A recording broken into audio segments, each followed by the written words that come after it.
L'épreuve hors circulation est une des 3 épreuves du permis moto avec l'examen théorique et l'examen en circulation. Cette épreuve permet de vérifier que le candidat est en mesure de maîtriser son véhicule à des allures réduites, modérées ou plus élevées. Comment installer la piste d'examen? Quel est le matériel obligatoire pour le candidat le jour de l'examen? Quels sont les critères sur lesquels il sera évalué? Vous trouverez les réponses officielles à ces questions dans cette vidéo. La piste d'examen mesure 130 mètres de long sur 6 mètres de large. Les limites de la piste sont matérialisées par une ligne continue blanche. Les cônes orange et bleu ainsi que les piquets délimitent les zones de réalisation des différents exercices de l'examen. Le jour de l'examen, le candidat portera obligatoirement un casque de type homologué avec présence des 4 dispositifs réfléchissants, conformément aux dispositions du Code de la route. Des gants adaptés à la pratique du 2 roues motorisé et ou possédant les marquages de certification européenne CE.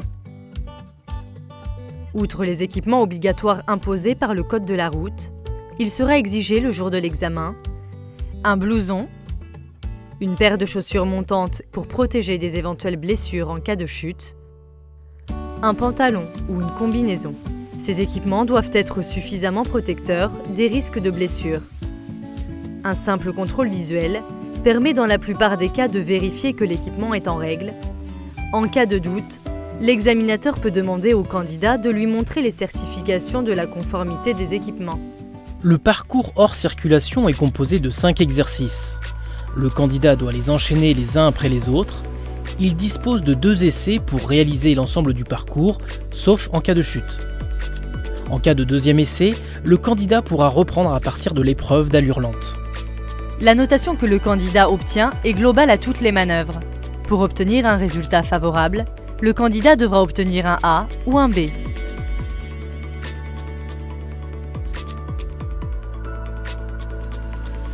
Pour réussir cette épreuve, le candidat doit enlever la béquille, pousser la moto du point A au point B, puis du point B au point A en marche arrière, et remettre la moto sur sa béquille latérale.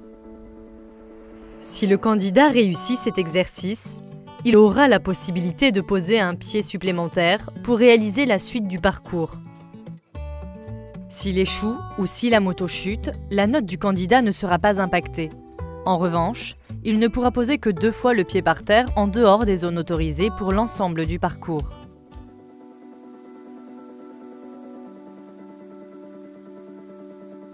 L'épreuve d'allure lente permet de vérifier que le candidat maîtrise son véhicule en roulant au pas. Pour valider cet exercice, le conducteur doit réaliser le parcours sans arrêt et sans poser de pied au sol. Pour les motos avec boîte de vitesse manuelle, le parcours est chronométré. Le chronomètre est déclenché au passage de la roue arrière entre les 2 cônes orange en A,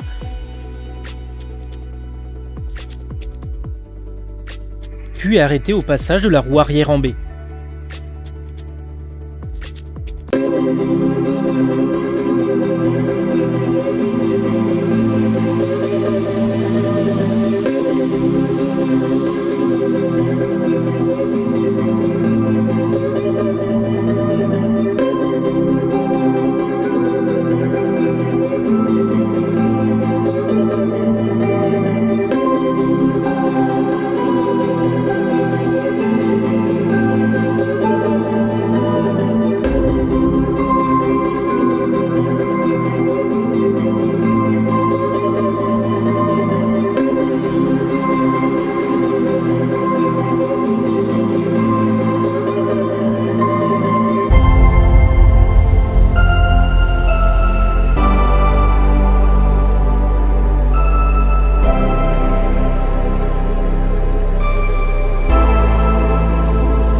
renverser les cônes d'évitement.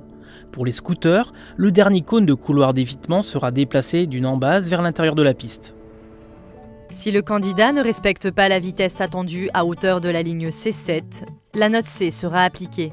Si le candidat ne respecte pas la vitesse attendue à hauteur de la ligne C6, la note C sera appliquée. Si le candidat renverse ou déplace un cône d'évitement, la note C sera appliquée. En conclusion, la notation que le candidat obtient est globale à tous les exercices. Pour obtenir un résultat favorable, le candidat devra obtenir un A ou un B. Sécurité routière. Vivre ensemble.